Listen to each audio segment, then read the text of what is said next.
tuatai, noho ki te kāinga. Ki te chaki ngā mea kei te kāinga, kei te taumaha. E rangira i whakaaro ake ngā mea o te kāinga, kao, tukuna. Tukuna ki te motu, ka wea te puna roimata, kia maringi noa te roimata i mui te aroaro o ngā iwi. The east coast of the North Island was devastated by Cyclone Gabrielle last week, which made Te Matatini groups unsure on whether or not they should or could go. We sat down with Tā Derek Ladelli to talk about his team whangara mai Tāwhiti and their journey to Te Matatini. Kaere tēnei kaupapa kua haere mai koutou mo te whakataitai, mo tō whānau, ne. Ka whakahoki koe ngā kōrero me ngā roimata ki tā whānau? Ke ia whānau. Te mea ko whāngara mai te whiti, tētai. O te waihirere, me tū te manawa maure.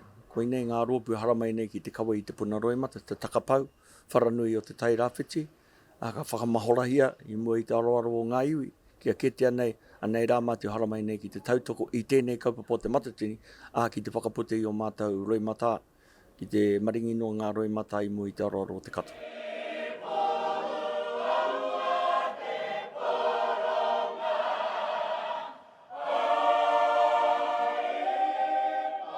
E mohi wana koe ki etahi whānau, etahi hoa, kua pakaru o rātou whare, kua pakaru o rātou manawa.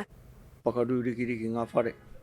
Ko te wairua te menui, te whakapiki te ora, te wairua o te tangata, te mauri o te tangata.